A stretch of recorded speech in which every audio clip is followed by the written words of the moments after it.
अस्सलाम वालेकुम, क्या हाल चाल, उम्मीद करता हूँ ठीक होंगे, खैरियत से होंगे। मेरा नाम है जमी और मेरे साथ है शहजाद चौधरी। तो आज भाई जिस टॉपिक पे हमने बात करनी है, या जो टॉपिक हमारा है भाई, वो बहुत ही सैड है, बल्कि वेरी सैड है। तो उस हवाले से भाई हम क्या कहें क्या ना कहें, हमारा दुख जो है वो आपके साथ है, आपके दुख में हम बराबर के शरीक हैं। तो टाइटल जो है वो हम आपको बता देते हैं। जी, टाइटल कुछ इस तरह है कि जो इंडिया के अंदर हेलीकॉप्टर का क्रैश हुआ और उस क्रैश में जो इंडियन रहनुमा हैं वहाँ के, उन्होंने जो उनके जो बिपिन रावत हाँ, साहब, उनको खिराज तहसीन पेश किया।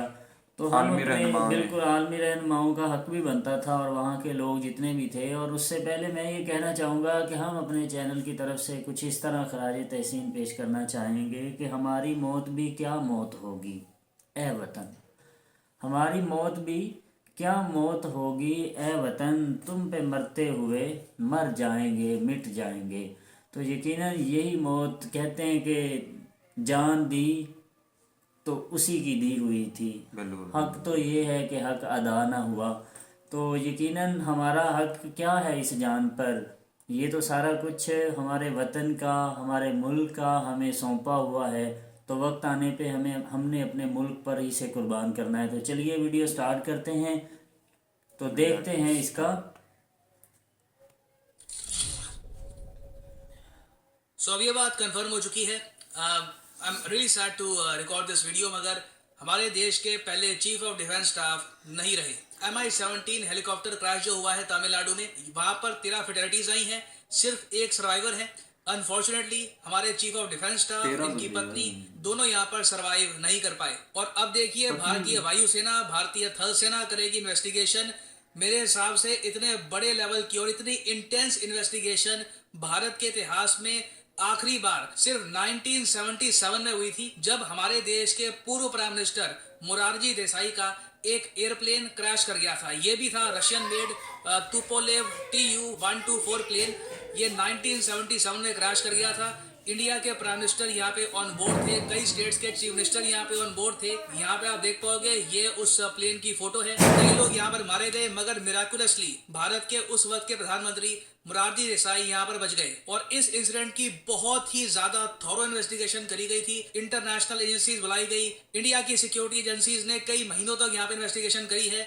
वैसी ही इन्वेस्टिगेशन लग रहा है कि रावत साहब के केस में होगी, क्योंकि अभी भी समझ पाना बहुत ही मुश्किल है कि कैसे एक वीवीआईपी चॉपर, एक इतना ज्यादा डिफिकल्ट कोई टेरेन नहीं थी ये, यहाँ पर ऐसा नहीं था कि लद्दाख में या फिर कोई बहुत जरा कोई पहाड़ी इलाका है वहां पे हेलीकॉप्टर फ्लाई कर रहा था, अचानक से हेलीकॉप्टर क्रैश कर गया। ये अभी भी किसी को समझ आ नहीं रहा। तो देखिए, इसकी इन्वेस्टिगेशन तो होगी, मगर साथ ही साथ यहाँ पर मैं यही मेंशन कर दूं कि दुनिया भर के जो वर्ल्ड लीडर्स हैं वो आज के समय श्रद्धांजलि दे रहे हैं टू CDS बिपिन रावत जी। यहाँ पर आप देख पाएंगे, सबसे पहले मैं ये देखकर काफी सरप्राइज था, सबसे पहले ट्रिब्यूट्स पे करने स्टार्ट किए हैं इसराइल ने।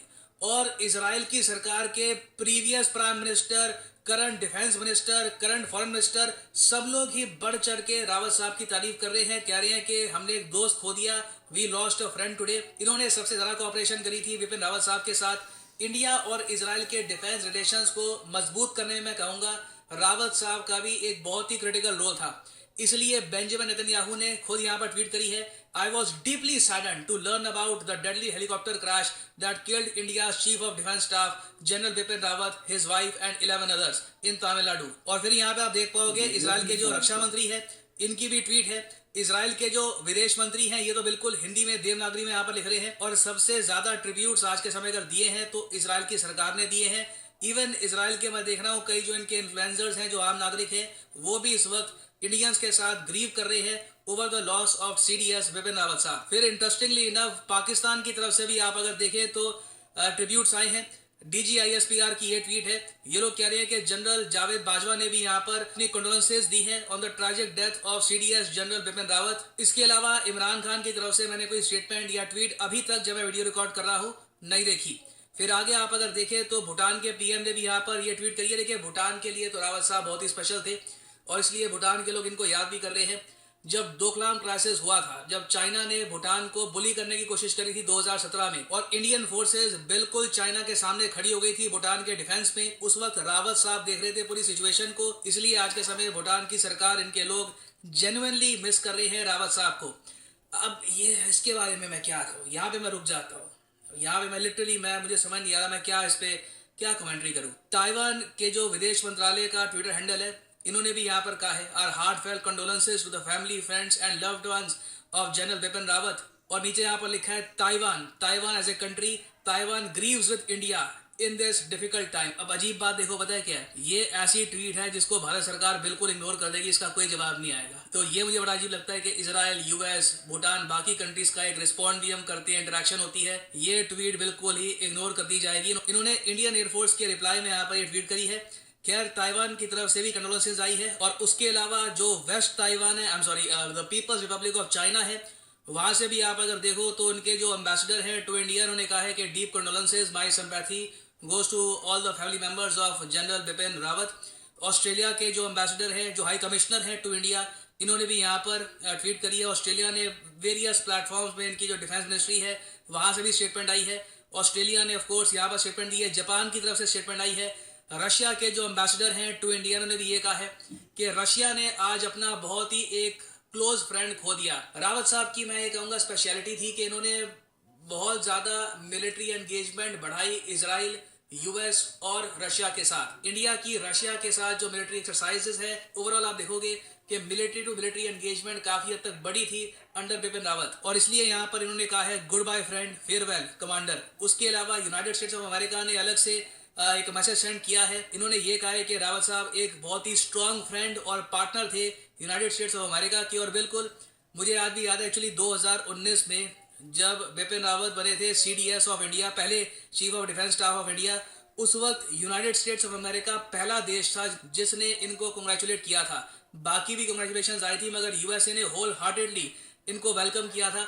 और इनके अंडर आप देखोगे तो इंडिया यूएस के जो डिफेंस टाइज हैं और ज़्यादा ऊंचाइयों पे गए हैं। आई थिंक आज के समय जो मिलिट्री एंगेजमेंट है यूएसए के साथ हमारी, ये इतनी हाई कभी भी नहीं थी। तो बिल्कुल दुनिया आज के समय याद कर रही है इस महान इंसान को। और पर्सनली मैं मानता हूँ कि आज के समय हमें इनकी ज़िंदगी को भी याद रखना चाहिए। जो इनके वर्ड्स थे, जो इन्होंने कहा था जब ये जिंदा थे, वो हमें कभी भूलना नहीं चाहिए। और मेरे हिसाब से इनका सबसे इम्पोर्टेंट मैसेज इंडिया के फ्यूचर के लिए ये था, इन्होंने ये कहा था कि इंडिया समेत जो और फ्रेंडली कंट्रीज़ हैं, इनको प्रेपरेशन स्टार्ट कर देनी चाहिए बायोलॉजिकल वॉरफेयर के लिए। भविष्य में वॉर अगर होगी तो उसमें बायोलॉजिकल अटैक्स बहुत ही ज़्यादा बड़ी भूमिका निभाएंगे। इसके अलावा एज ए कंट्री अब हमारी ये भी ड्यूटी बनती है कि जो थिएटराइजेशन का सिस्टम रावत साहब ने स्टार्ट किया था, जो प्रोसेस स्टार्ट किया था, उसको भी हम कंप्लीट करें। उसमें भी टाइम लगेगा, हो सकता है कि कुछ साल लग जाएं। अब रावत साहब की जगह जो दूसरे यहाँ पर CDS आएंगे, वो फिर से सब कुछ स्टार्ट करेंगे। ऑब्वियसली इसमें एक्स्ट्रा टाइम लगेगा,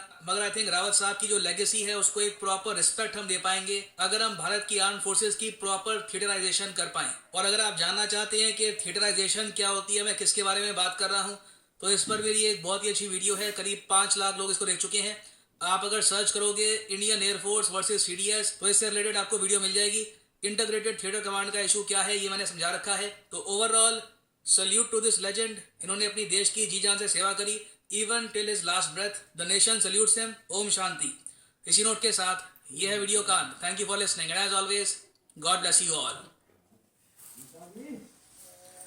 हाँ जी, तो ये थी वीडियो जिस वीडियो में पाकिस्तान, इंडिया और रशिया, फिर उसके बाद ताइवान, अमेरिका, जितने भी दीगर ममालिक हैं, इजराइल वगैरह, सारे के सारे ये इनके दिल दुखों से भरे हुए हैं। और ये बिल्कुल एक दुख की बात है जब इस तरह एक ग्रेट लीडर जब दुनिया से जाता है तो हर आंख जो है वो नम होती है। और बिल्कुल ये जिस तरह के ट्वीट हम वीडियो में देख रहे थे कि हर मुल्क ने ये कहा कि ये मेरे क्लोज फ्रेंड थे, किसी ने कहा नाइस पर्सन, किसी ने कहा बहुत ही अच्छे इंसान, तारीफ ही की। यकीनन हर उस बंदे की तारीफ ही करनी चाहिए जो इस दुनिया फानी को छोड़ जाता है। लेकिन अपोजिशन और इस तरह के लिहाज से कि गैर ममालिक के लोग तारीफ करें, बंदे को अच्छा जाने, ये बंदे के अच्छे होने की अलामत होती है। तो यकीनन ये इंडिया की कौम का बेटा था, इंडिया की हर माँ का बेटा था। तो बड़े ये सदमे और दुख वाली बात है। टोटल 13 इसमें लोग थे, तो उनकी बीवी भी शामिल थी इसमें। तो ये मुकद्दर की बातें हैं, ये मुकद्दर की चालें हैं। इन चालों को आज तक ना कोई समझ पाया और ना ही कभी समझ पाएगा। तो बिल्कुल ऐसे ही। ये हम अपने इस चैनल की तरफ से लफ्ज़ ताज़ियत करते हैं। हमारी आंखें नम हैं इंडिया के हमारे उन भाइयों के लिए जो भाई हमारे इस सदमे में हैं और इस सदमे में उनके दिल मानूस हो चुके हैं। और बिल्कुल हम भी उनके इस गम में शरीक हैं। यकीनन उन्हें इस बात का दुख तो होगा कि उनका जो एक बड़ा लेजेंड बंदा, लेजेंड उनका एक ऑफिसर था, CDS ऑफिसर, और बड़ा उसका स्कोप होगा, जारी सी बात है भाई, काम का स्कोप होता है, ठीक है। फिर वो जब से बने हैं, ठीक है, चीफ ऑफ आर्मी स्टाफ थे, ठीक है। हाँ जी। तो आर्मी स्टाफ का जाहिर सी बात है। और फिर उसके अलावा उनका वर्क, और लास्ट टाइम मैं उनकी वीडियोस देख रहा था तो यार हिम्मत वाला मर्द था, ठीक है ना। जी बिल्कुल ऐसे ही, और हिम्मत वाले लोग ही ऐसे कामयाब हो जाते हैं। मैं ये कहना चाहूँगा कि ये नाकामी नहीं होती। अपने देश की खातर किसी का शहीद हो जाना, मर जाना, इस दुनिया से चले जाना, ये उसकी नाकामी नहीं, ये उसकी बहुत बड़ी कामयाबी होती है। बिल्कुल, कि अपनी जिंदगी जो है वो सारी की सारी अपने देश के नाम कर गया। बिल्कुल ऐसे ही तो है। अब जाहिर सी बात है, जब जो जहाँ देश के फ़राइज़ होते हैं, जहाँ देश को चाहिए होता है कि इसको जिंदा रखा जाए, तो अब जैसे तैसे, हाँ जैसे तैसे मिसाल बन जाएंगी। उसके अलावा इन्वेस्टिगेशन होगी, ठीक है, हाई एंड लेवल पे इन्वेस्टिगेशन होगी। तो उसमें भी कुछ जो है वो, अगर हेलीकॉप्टर में कोई इश्यूज थे या जैसे भी कोई अंदरूनी मामला थे तो वो भी सामने आ जाएंगे। तो ये तो चलता रहता है फिर। और सबसे बड़ी बात तो ये होती है कि सेक्रीफाइस हो जाना, कुर्बान हो जाना, सेक्रीफाइस करना, तो ये उन्होंने कर दिखाया। अब इसके पीछे कोई राज है, कोई ताकत है जिसने ऐसा कर दिया, तो वो एक अलग से बात है। लेकिन एक मुल्क की खातर खुद को और अपनी फैमिली को इस तरह शहीद कर लेना, और ये यकीनन उनके लिए एक बड़ा ही पुण्य काम है। और अगर आप ये देखें कि इंडिया की जो गवर्नमेंट है उसे भी यही चाहिए कि अब उनको ज़िंदा रखा जाए, सिलेबस के अकॉर्डिंग सिलेबस में इंक्लूड कर दिया जाए। और इसके अलावा जितनी भी बाकी दीगर उनके अमूर हैं उनमें उनका जिक्र रखा जाए, उनके नाम की कोई बिल्डिंग अलग से बना के। नहीं, ये तो सारा कुछ होगा। असल में ना, ये वहाँ के लोग एजुकेटेड हैं, याद रखेंगे भाई, ये तो पक्की बात है कि याद रखेंगे, ठीक है। हर बंदे को पता होता है, सोशल मीडिया पे बहुत ज़्यादा एक्टिव हैं, ठीक है। तो ठीक है भाई, मिलेंगे नेक्स्ट वीडियो के साथ। तब तक के लिए हमें दीजिए इजाज़त। अल्लाह हाफ़िज़।